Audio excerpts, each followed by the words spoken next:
Welcome to the Intro Cave program, Steve. Tell us a little bit about how we're going to structure it, roughly how long we can expect it to take, and the kinds of things that we're going to cover in it. Yeah, well, the intro is really all about your first experience into cave diving. So there definitely has to be hard set limits there that are different than, say, a full cave diver has. So there's gas management rules we're definitely going to follow. We are going to have lots of drills. The dives will seem fairly short in the sense that there's not a lot of time to go looking around the cave because everything will seem to happen fairly quickly, one after another. You know, you're going to be having to use a reel to connect to a line that's inside a cave. You're going to swim a distance on that line whilst having jobs to do, like signaling with a teammate and moving and identifying things on that line. It'll all end fairly soon because you'll reach limits that are kept for your safety. You'll be turning around, so we're not getting too far into a cave system. This again is a safety thing. On the way out, there'll be exit drills to perform, and then you'll have to recall a lot of that dive information, and then we're going to start developing cave memory and skills, asking you to recall certain parts, like how long did it take you to get in, how much gas did you use, what significant things did you see on the way in, and then what happened on the way out.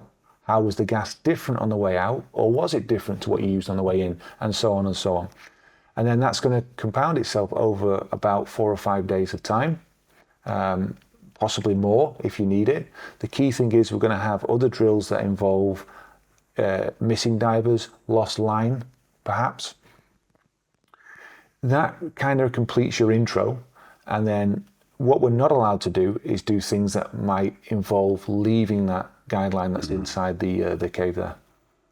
I think one of the interesting things about the Intro Cave program, of course, it's the introduction to it, but I think one of the things that you're really doing is you're getting an appreciation for the sport you're about to undertake.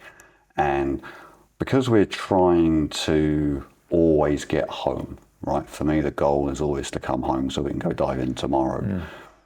On the way in, let's say, that's usually the easier part, and I liken that to descending deep. You know, it's very easy to deflate your BCD and go down, right? It's the coming up that's the more challenging, and so it's the coming out of the cave that I think is really where a lot of the focuses are, because you have the guarantee that you can come out, and I think the best way of doing that is to make sure you can handle the problems that potentially can occur, because you don't have the option of staying inside the cave, right?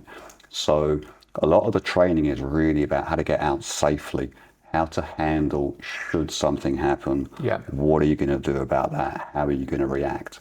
And I think that starts, you know, in a fairly straightforward way, and it gets built upon, you know, as the cave develops, as your skills develop, as your comfort level develops. You're going to increasingly get more tasked, if you like, by the time you get to the end on that.